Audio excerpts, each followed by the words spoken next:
বন্ধুরা, তোমরা সবাই কেমন আছো? আজ দেখো, ঢ্যাঁড়স ভর্তার একটা রেসিপি নিয়ে তোমাদের সঙ্গে শেয়ার করছি।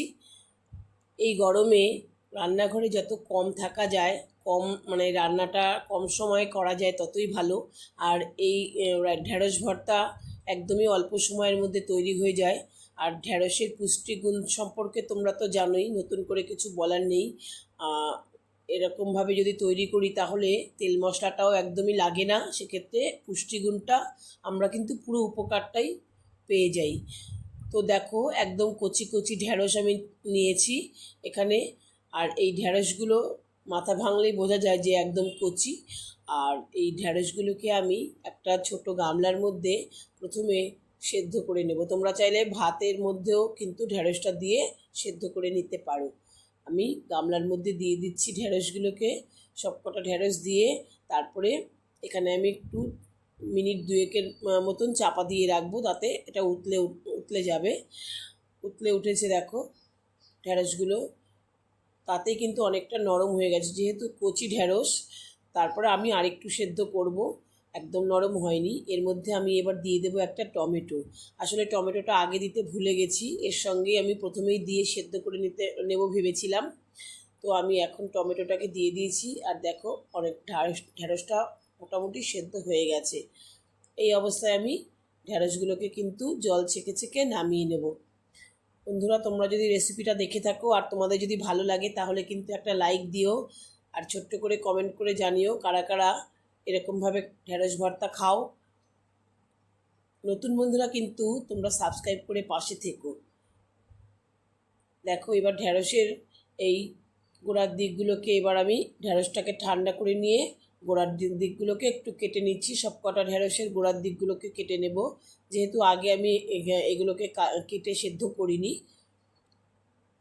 এরকমভাবে কেটে নিয়েছি প্রত্যেকটা ঢ্যাঁড়স। আর এদিকে আমি কি নিয়েছি দেখো, রসুন নিয়েছি 4-5 কোয়া, এখানে 2টো শুকনো লঙ্কা, কাঁচা লঙ্কা নিয়েছি, আর এখানে 2টো পেঁয়াজ কুচিয়ে নিয়েছি।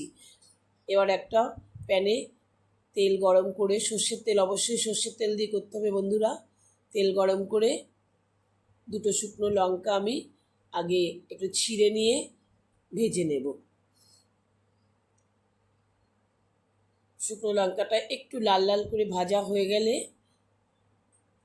তখন আমি এখানে 4 থেকে 5 কোয়া রসুন নিয়েছি। তোমরা তোমাদের পরিমাণ বুঝে ব্যবহার করবে। আর যেরকমভাবে খাও, রসুন যদি বেশি খাও আর একটু বেশিও দিতে পারো। আমি এখানে 4-5 কোয়া মতন রসুন আমি এখানে দিয়েছি। এই লঙ্কার সঙ্গেই আমি রসুনটাও কিন্তু হালকা করে ভেজে নেব, একটু গায়ে কালার আসবে সেরকম অবস্থায় আমি এটাকে ভেজে নামিয়ে নেব। রসুনটাকেও কিন্তু ভাজা ভাজা হয়ে গেছে। এবার রসুনগুলোকেও আমি এই ঢ্যাঁড়সের সঙ্গে ঠান্ডা করে নেব। তারপরে দেখো, এখানে ঠান্ডা হয়ে গেছে রসুনগুলো। এবার প্রত্যেকটা রসুনও চেপে চেপে আমি মেখে নেব নরম করে। আর এদিকে শুকনো লঙ্কাগুলো রয়েছে, তার সঙ্গে আমি নিয়েছি একটু নুন। এইগুলোকে মেখে নুনের সঙ্গে লঙ্কাটা একসঙ্গে মেখে নেব।